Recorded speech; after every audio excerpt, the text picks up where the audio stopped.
Right, good afternoon, everybody, and welcome to Dorset Council's Northern Area Planning Committee on this very, very hot afternoon on Tuesday, the 13th of June. Thank you all very much indeed for coming.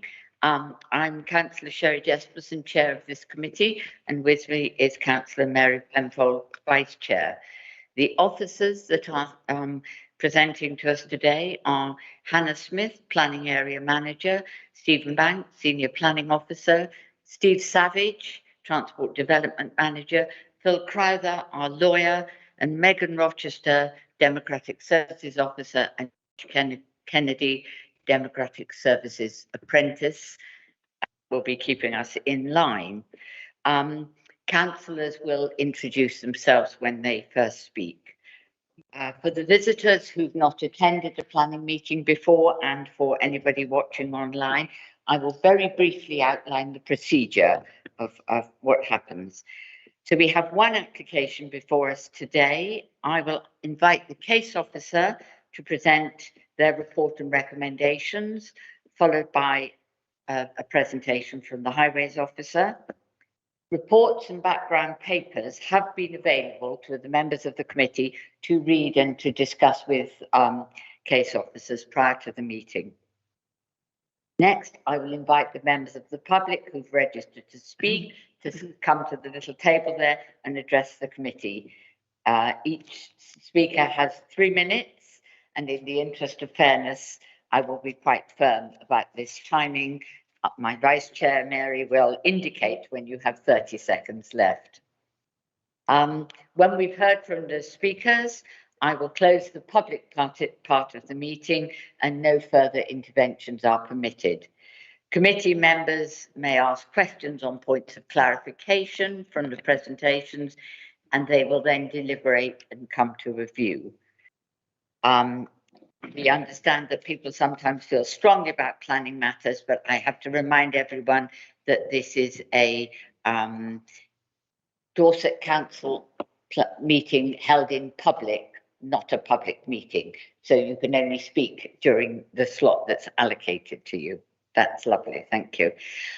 Before we start, just to notify everyone, there's been a change to the published agenda. Application PFUL 2022-03360, the former Priory Hospital in Blandford.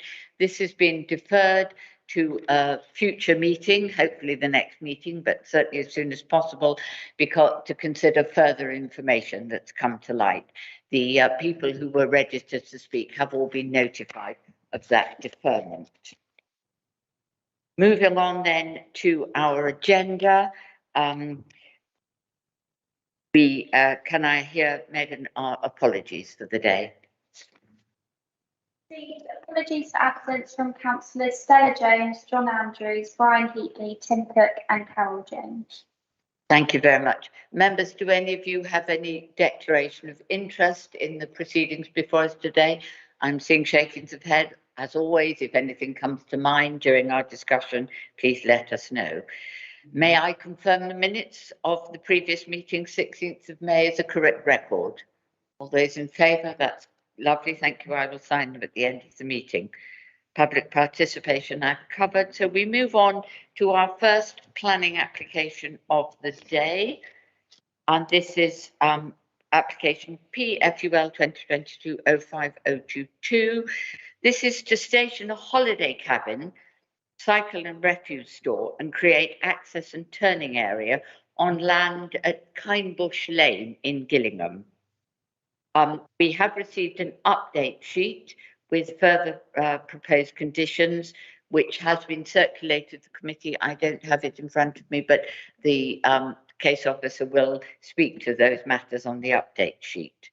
We have a recommendation to grant, and it's before the committee today because of objections from the Town Council. Steve Banks, case officer, could I ask you to make your presentation, please? As outlined, the proposal is for the stationing of a holiday cabin, development of a structure comprising of a cycle, refuse store, creation of an access and creation of parking and turning area.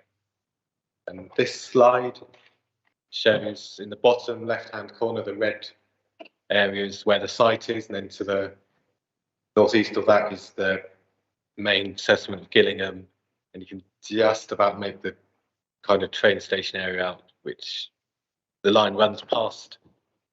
Red line around the side is just above the train line. If that goes in northwest, well, northeast, sorry, southwest to northeast, that line where it moves to the main settlement, that's where the station is, where people could catch the train and then cycle to the site. This shows the site in relation to Gillingham and the cycle routes. The turquoise colour shows the cycle route. And this site again shows a cycle route where the site is.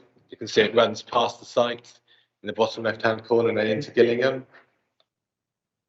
Site shows the site where the proposed works are falls outside of an area of flood risk. And this slide shows the proposal site to the left of where the water can be seen.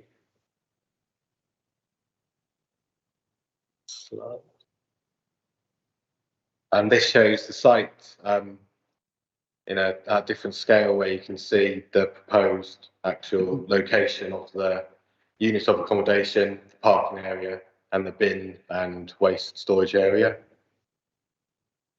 And that's slightly zoomed in, again showing the unit of accommodation in the top part of the site, and the parking and turning and the access to the lower part of the site. And this diagram shows the actual external elevations of the unit of accommodation. This is the roof plan and floor plan.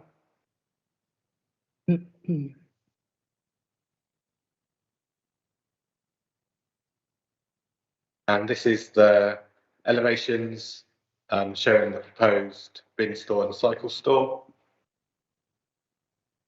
And this photograph it shows where the where the proposed access to the site would be. It's in the hedgerow there on the right-hand side. This shows the entrance to Kindbush Lane, the site on the right-hand side as you continue up the road, just after the first corner. This effectively shows a view across towards the site. Again, that's a recently taken photograph last week of the entrance to Kindbush Lane. And this is looking down the hill.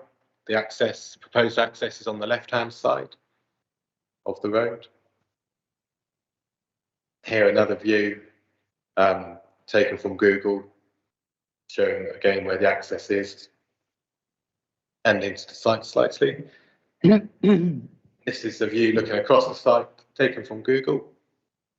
And these are photographs submitted on behalf of the applicant showing how the proposed unit would appear, not on the site at the moment. That's the inside. And the key issues are the impact that the proposal would have on the character and appearance of the area, the location of the unit in relation to services that could be accessed by means other than the private car, primarily cycling in this case.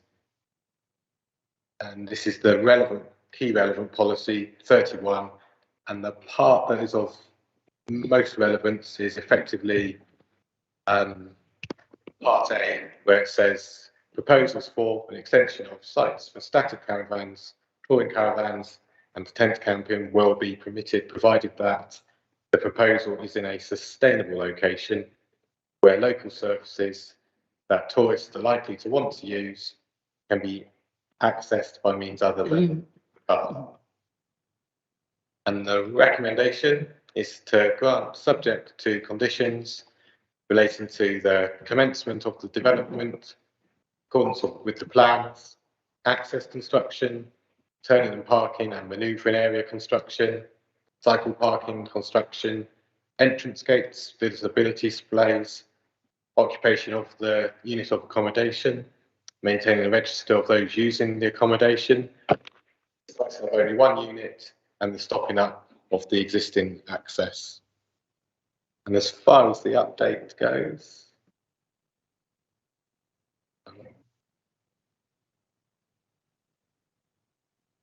There were recommended additional 2 conditions.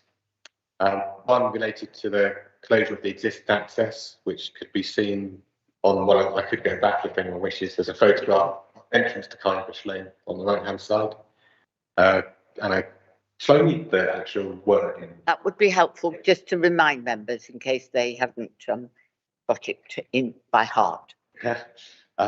So the access closure condition. Could we have a look at the picture then of the existing entrance that we're looking to close up? That would be sensible. It's worth just rehearsing this in a little more detail because this only came out a day or so ago, Friday. Yes.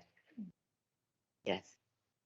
So there's the access we're talking about in the bottom right-hand corner. The Google photograph and it's just to the right of that photograph. So Google's definitely the best one here. Yes. Yes. That's the referring to with regards to the closure, and the wording of the condition reads as follows: before the development is occupied or utilised, the existing access point located at the southeastern corner of the site must be permanently closed by extending the adjoining highway boundary and removing any gates. The existing highway vehicular crossing must be expunged and reinstated to a specification which must be submitted to and approved in writing by the planning authority. That is to ensure the proper and appropriate development of, to ensure the proper and appropriate reinstatement of the adjacent highway. So Steve will, Mr. Savage will address that further in his presentation in a second. And the second condition relates to construction, as a construction method statement, and that reads: prior to the commencement of the development, a method statement that details how the mobile structure will be placed on the site and removed from the site, and details all deliveries through the construction phase, such as the delivery of construction material, shall be submitted to the local planning authority for approval in writing. The development shall be carried out in accordance with the approved statement, and the reason for that is to ensure there is no harm to verges, hedges, or highway safety. And furthermore, 2 points of clarification. The question was, what are the waste arrangements for the site? The answer provided on behalf of the applicant was a refuse store for collecting both recyclable and non-recyclable is proposed. This is indicated on the proposed site plan. The holiday cabin will be serviced accommodation, so waste will be taken away periodically by a third party. Compost bin will be provided for biodegradable waste. And then the second question: how will sewage be disposed of and what traffic movements will this generate? And the answer was the cabin will utilise a waterless composting toilet with compost bins provided on site. After 2 years of composting, the material is completely safe and can be used as a natural fertiliser. Liquid wastewater will be filtered through the process of a natural worm feed farm, French drain system, and only biodegradable natural eco products will be used. A soakaway complying with building regulations will be utilised. There will be no traffic movements associated with the drainage system. That concludes the update. That's lovely. Thank you very much indeed. And we may move on to this time Steve Savage, the Highway Development Manager, to make your presentation on the highways aspects of this. Yeah, just go back to that last slide you were showing. I think the access position is actually not the silver gates you can see here.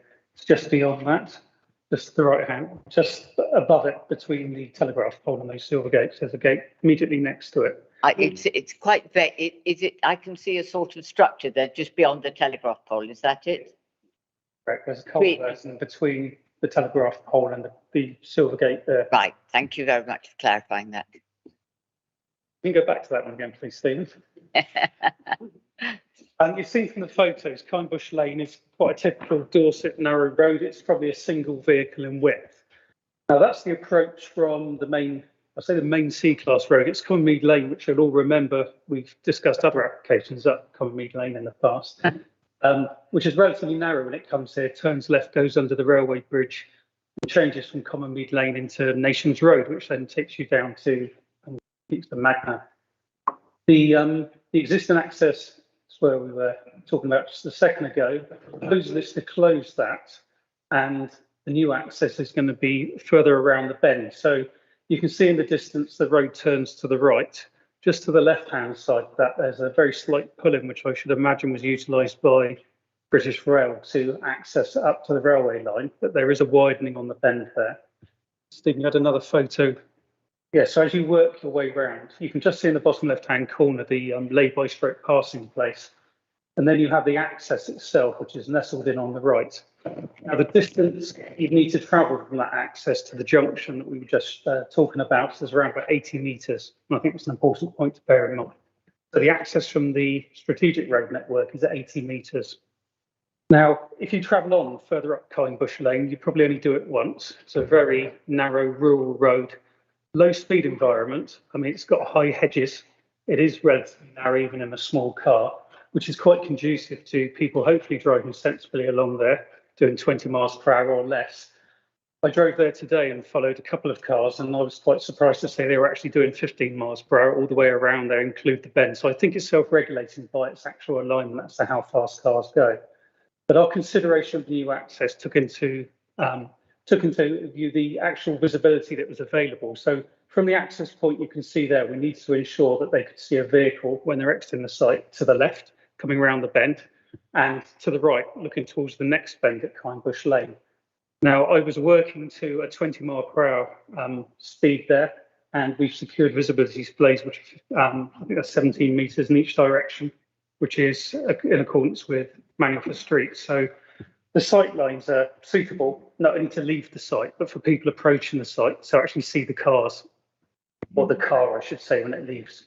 So we feel that in terms of visibility, it's okay. We've tried to minimise the impacts on the hedgerow, because it's obviously a beautiful lane. You don't want to destroy that.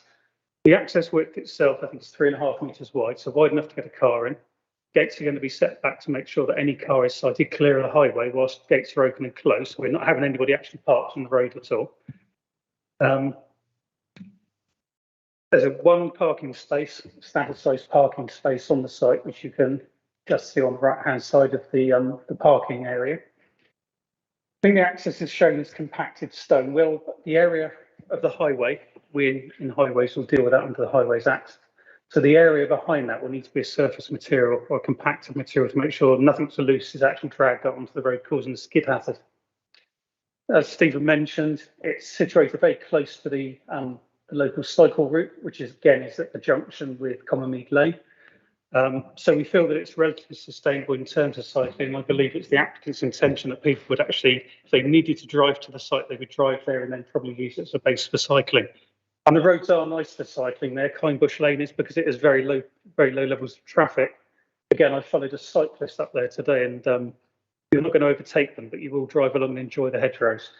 So I think to sum up, Chair, we feel that this is an appropriate site. We've maximised the visibility at the access. We feel there's a safe junction which can be provided here, and consequently, we have recommended conditional approval. Thank you very much indeed. Thank you.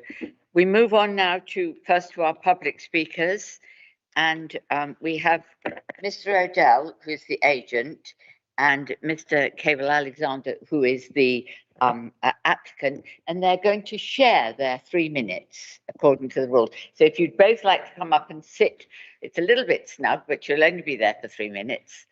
I could ask you when you're sitting down to put the microphone on. So when the red light is on, then you're on.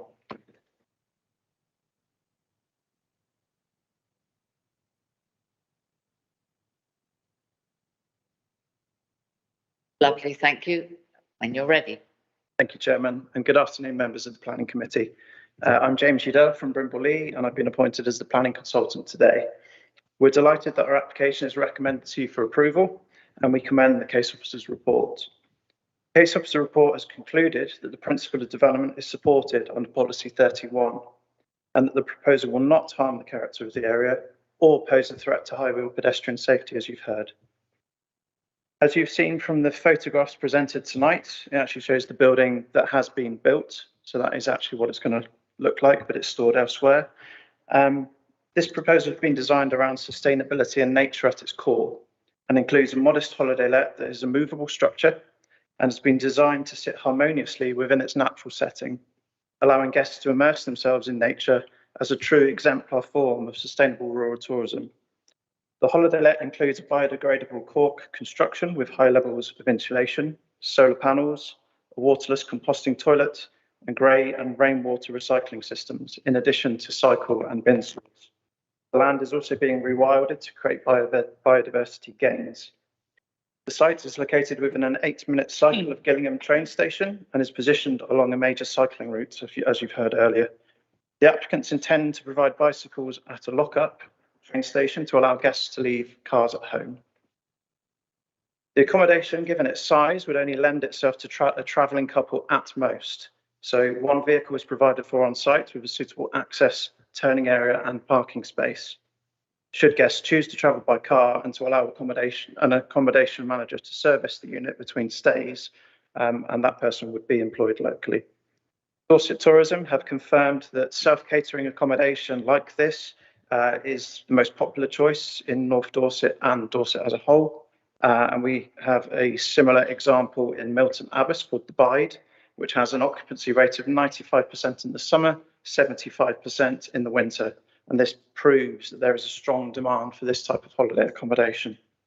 The application is supported, as you've heard tonight, from your highways manager, and we've also agreed to stop up the existing access. We've had I'm just concluding, sorry. The overall benefits will enhance the local and natural environment and create significant economic benefits, and no adverse impacts have been identified. And the planning committee is therefore asked to support the recommendation to approve. I'll pass over now to the applicant, Jasper, who wants to say a few words. Ladies and gentlemen, I sit before you to share our story and our vision. My name's Jasper, I'm a filmmaker, and Connie, my partner, is an actress. And in 2021, during lockdown, when the creative industry was less busy, we embarked on a journey to establish a business that we could rely on.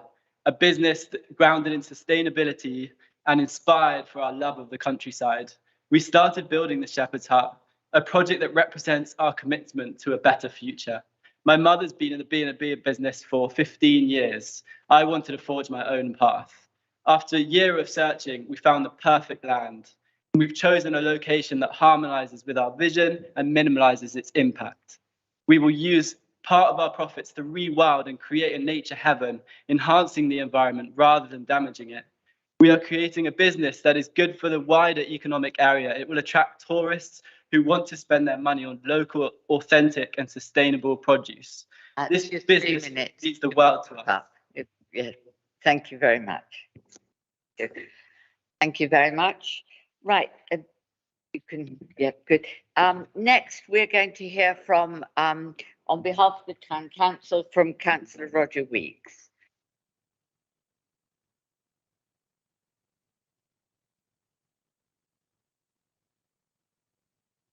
Okay, how does this work then? Right. One there? We'll start it too soon, do I? No, carry on. Yeah, it's not on. Thank you, Belinda. Come on there. Okay. That's lovely. Thank you. Good afternoon, Madam Chair and committee. My name is Councillor Roger Weeks. I'm a town councillor representing the rural ward of Gillingham and speaking on behalf of Gillingham Town Council. I note from the scheme of delegation papers that appear online, a judgment is required as to whether the proposal meets the requirements of Policy 31 of the North Dorset Local Plan. As you will be aware, planning policies should support a prosperous rural economy and should promote the development and diversification of agricultural and other rural-based businesses and sustain and support sustainable tourism and leisure developments that benefit businesses in rural areas, communities and visitors, and which respect the character of the countryside. Will this new development benefit businesses in the rural area? You will have noted from the application form that the applicant is not an existing agricultural or land-based rural business. In fact, the applicant does not live in Gillingham. Is this sustainable rural tourism? The case officer has presented a good detailed report where he states that the proposed tourist accommodation will be in a location where services that tourists are likely to use could be accessed by means other than a private car. What he fails to mention is that businesses will be run from an address that is a 25-minute drive away. What happens when the holidaymakers have a problem with their accommodation? The applicant will have a 15-minute round trip to sort it out. Is this sustainable? I'd suggest clearly not. The applicant will be totally reliant on a vehicle, arguably so will the residents of this development, many who would not want to walk or cycle up a steep hill into the town, and the vehicles, of course, that have to support this site. Does the proposal respect the character of the area? You'll be aware from the Dorset Local Nature Partnership has published maps setting out the Dorset ecological networks. This data is available on the Dorset Explorer and shows the site is immediately adjacent to an existing ecological network and a high potential ecological network. It has been identified as a site of wildlife importance. This site is isolated, unsupervised, and is currently a dark lane. Noise and light pollution will be harmful to the wildlife, including deer, rabbits, foxes, badgers, owls, insects, and so much more. Gillingham Town Council is of the opinion the proposed development will result in the unmitigated harmful intrusion into the countryside, which will be damaging the ecology, character, and beauty of the rural area.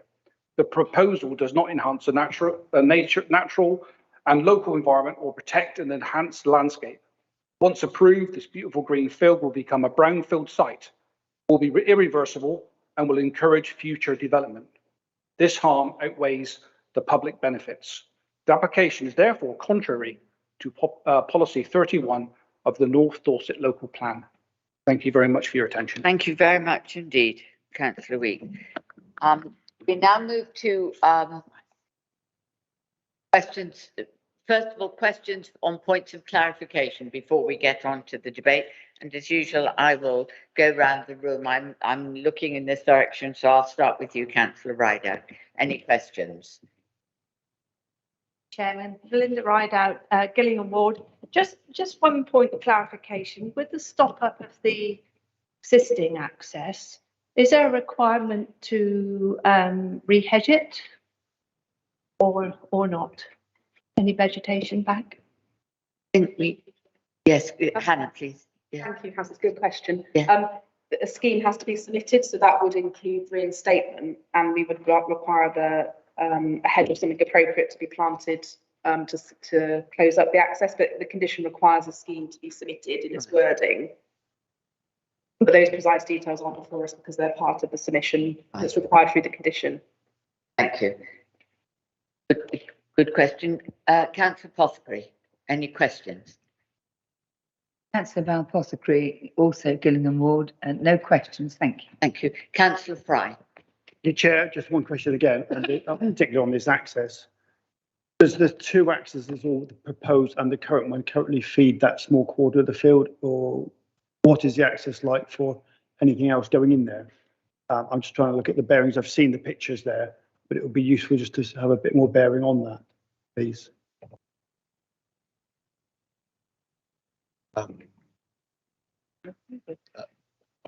What I wouldn't want to do is restrict any potential agriculture. It does access one part of the field. Stephen, you've been to the site, haven't you? You probably can answer better because the water course runs across the middle. So this will provide access to the other portion of the site that would be the development site where the mobile home's located. Is that correct? Yeah. So effectively, we couldn't get the best picture was actually from the Google Street View looking across the site, wasn't it? I think. Could we see you showed us the slightly enhanced aerial, the one that had the water course on it. Could we have a look at that one? I'm assuming that entrance is staying there, what we've put, and the one is, Steve, you pointed it's further up. Yeah, just for clarity, there's where the furthest southwest red line is, there's a proposed access there. And under the blue area, there's an existing access of which the condition relates to being stopped up. I'll find the site plan for further clarity. I was looking at the reason I was looking at this because that's a flood zone there. Yeah. Yes. So the entrance that we are being asked to permit is where? Show us that one first with your it's there, right? And the one that's being stopped up. So that's all part of the one field there. I wouldn't want to restrict any agricultural work that may or may not continue. What goes on the part of the field that's not within the site other than flooding? We'd love to see some flooding today. Yes, yeah, but From the new access, they could still access the whole of the field, provided it wasn't in flood. So yes, but if it's in still flood, the same- it's in flood. it's still the same amount of accessibility, just from the best side where it doesn't flood.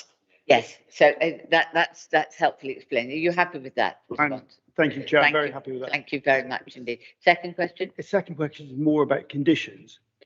Can it be conditioned to stay as it is and not be developed further? Or should the site fall into disrepair, that the permission is withdrawn? Because we are in badly need of more holiday homes, which in a way would release the Airbnb, so to speak, and people would go on holiday here. But what I wouldn't want is to see this develop further potentially, to stay as a single unit, or revert. That would be a change of use which would have to come in for planning permission, but do you want to answer that in? But it could stay there. We have the condition that limits it to one mobile structure, because that's really important, because it's a use of land, not operational development.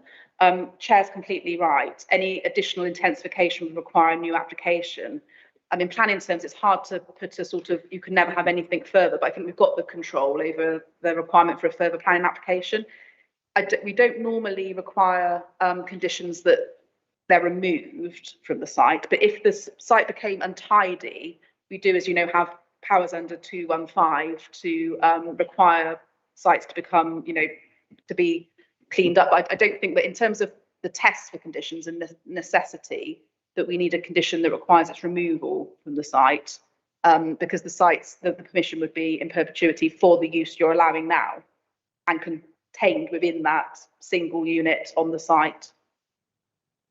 That's helpful, thank you. The one of the points that Hannah made that which is important because it's not usual. This is what we're giving permission there for a different use of the land, and it's a not permanent structure. You'll see it was on wheels. That's a little bit less threatening than a permission to build something there, which is a development. So it's a little more comfort for the town council's objection from that. Councillor Taylor, questions first, please. Yeah, thank you, Chair. Councillor David Taylor, Dorset Council for Chalmers St Mary, and obviously member of the Planning Committee. Two questions really. Is the fact it's like the caravan is one that I'm quite interested in really, because it says in the conditions static caravan. Does that mean it cannot be removed? Or can it be removed? Because static caravans usually means it's built in static as in permanent, semi-permanent. Yes, yeah. Yes. Really good question. Yeah. I think they're two different sorts of meanings almost. So Yeah. in planning terms, it is a caravan in terms of it's a use of the land, but it is permanently stationed there. So it is static, but it's movable. So That's a clarity on that. Yeah. It's on wheels. Yeah. The second one is the new entrance. Does it have anything within the hedgerows which could affect a TPO or trees? no, it doesn't. But thank you. Thank you. Could I ask about the detail of the design of the actual caravan? I know it's wooden, but is it logs or could we have a bit more detail? We had a nice picture of it somewhere. Yes, Excellent, yeah. Oh, yeah. it looks quite, I can't see what the materials are. I know it's wooden, but if I think it was a cork, a sustainable cork construction. I think that's why it's that colour, I guess. Is it treated? Okay. No, yeah, I'm not sure, but that's wooden cork is what we've been told, and it is a quite compatible colour in terms of its location. Thank you. Do you want to add anything, Steve? I was going to suggest the applicant could definitely. Yes, Yeah, I was wondering, yes, I might turn to the applicant. Could you tell us very briefly, am I allowed to do that? Okay, we're going to have to adjourn the meeting while I ask the applicant. So I will now call a quick adjournment. I need a proposal second to adjourn. I think Belton Brace is here. So the meeting is now adjourned while I ask the Right, then would you like to go and get the information from the applicant, please? Rather than me talking across the room, because we're still broadcasting live, so I don't want to put you on the spot. So we'll do it the technical way. Yes, and the public part of the meeting is now closed.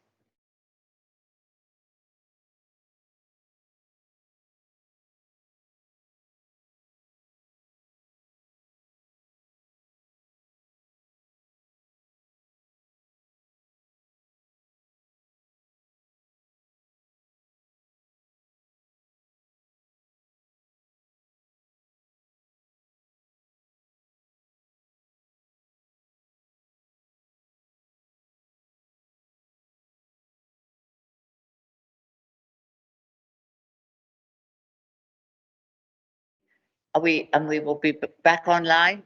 We are back online, everybody. So the question that was asked, Steve, is what are the materials that this cabin is made of?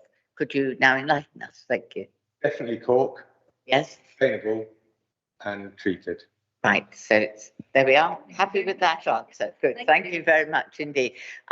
Councillor Parker, do you have any questions at this point? No. Right. I have no other questions. I will now go to the ward members to begin the discussion of that, whichever of you would like to kick off. Councillor Rideout, you're looking at me. Would you like to speak first? Thank you. Councillor Belinda Rideout. Well, thank you, Chairman. Right, I've listened intently to the Gillingham Town Council's concerns, very valid concerns, but within those concerns, I'm not seeing any significant planning reason to refuse this application.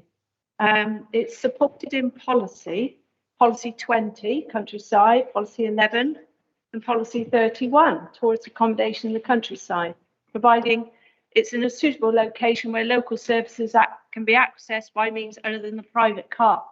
And we've heard already that it's on a national cycle route.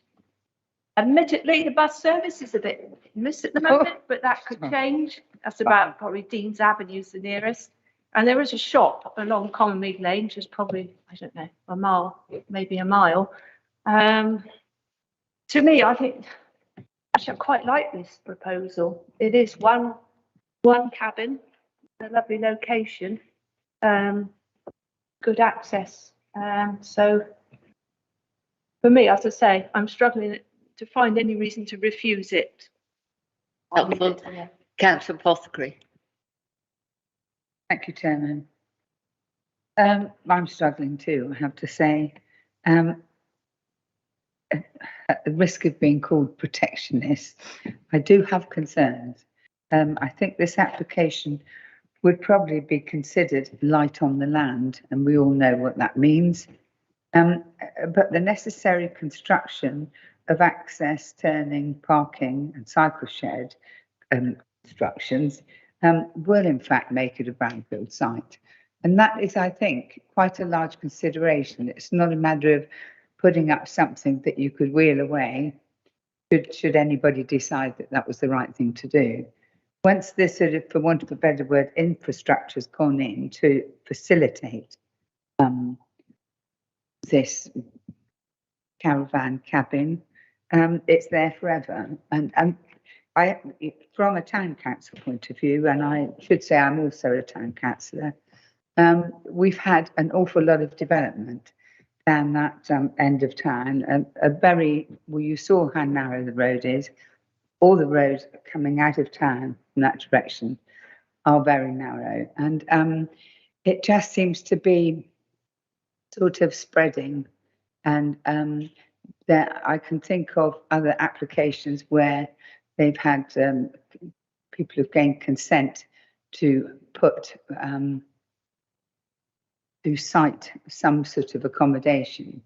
And not very long later, it gets turned into all sorts of other applications. I would hate to see a new build in this site. I understand that's not before us, but these are the concerns that I have. So I'm struggling, which is how I started the conversation. Thank you very much. Planning officers, is there anything more we can do to? I think the question that Councillor Apothecary has raised is really comes to the heart of the matter, that while what's before us is possibly is probably acceptable.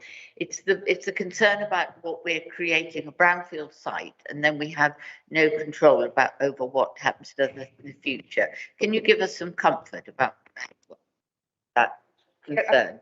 So it will be a site that has a use on it, because at the moment it's greenfield, there's nothing there. I think when you're considering new applications, that's only one element, whether it's brownfield or not, to the acceptability of subsequent uses. So if we're looking at holiday use here, there's policy that supports that in the local plan. If we were looking at a single dwelling house, there's policy that clearly doesn't support it in this location. It clearly would be contrary to the spatial strategy in our local plan. And the fact that it had been previously used for holiday use would not be really material. It'd be material in the planning history. It wouldn't give any more strength to it being used as a dwelling house. I think what we sometimes come across is sites where immunity can be gained through development happening that's not a use of the land, it's operational development. After a certain time, it becomes immune. There's clearly planning conditions here which control the site as a use rather than operational development, and any breach would be dealt with in the normal way. So I think I can give some comfort to committee that what's being granted here doesn't set any kind of precedent to further residential development.